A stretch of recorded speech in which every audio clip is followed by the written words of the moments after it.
कल्पना कीजिए कि आप एक शिप पर काम कर रहे हैं। साल है 1967। दिन सामान्य लगता है। आपका जहाज इजिप्ट की सुएज कनाल से होकर गुजर रहा है। लेकिन तभी अचानक युद्ध शुरू हो जाता है और कुछ ही घंटों में 14 शिप्स इस कनाल के बीच में फंस जाते हैं और फिर अगले 8 सालों तक वो वहीं के वहीं रह जाते हैं। हाँ, 8 साल। ये कोई फिल्म नहीं है, ये सच्ची कहानी है। सुएज कनाल एक पतली जलधारा है जो मेडिटेरेनियन सी को रेड सी से जोड़ती है। ये यूरोप और एशिया के बीच एक छोटा रास्ता बनाती है जिससे शिप्स को अफ्रीका का चक्कर नहीं लगाना पड़ता। हर दिन हजारों जहाज यहाँ से गुजरते हैं। लेकिन जून 1967 में 14 जहाज इस कनाल के बीच वाले हिस्से ग्रेट बिटर लेकम में पहुंच चुके थे। उन्हें क्या पता था कि अब ये सफर कई सालों तक रुका रहेगा। 5 जून 1967 को इजराइल बालची और उसके पड़ोसी देशों मिस्र, सीरिया, जॉर्डन, पाक के बीच 4 दिनों का युद्ध दिन शुरू हो गया। मिस्र ने चैनल को ब्लॉक कर दिया, दोनों सिरों पर जहाज डुबोकर और माइंस लगाकर। और जो शिप्स पहले से कनाल में थे वो अब बाहर नहीं जा सकते थे। कोई आगे नहीं, कोई पीछे नहीं।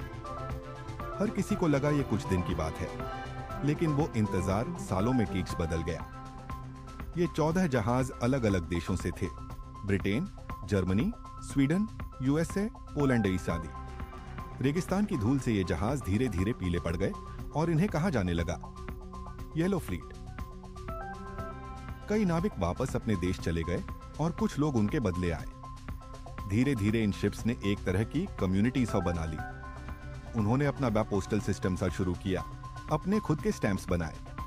उन्होंने एक मिनी ओलंपिक्स गेम्स भी कराए, साथ में त्योहार मनाए, खेल खेले और दोस्तियां की। 14 जहाज, लेकिन एक परिवार जैसा माहौल। ना मोबाइल, ना इंटरनेट, ना कोई ताजा खबरें। जरूरी सामान और पत्रक कभी कभी बोट या हेलीकॉप्टर से आते थे।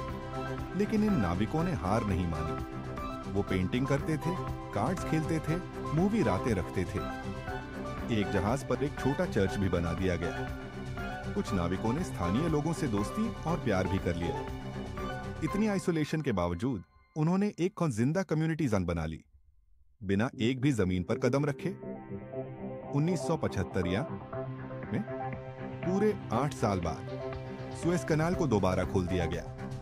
लेकिन तब तक ज्यादातर जहाज खराब हो चुके थे।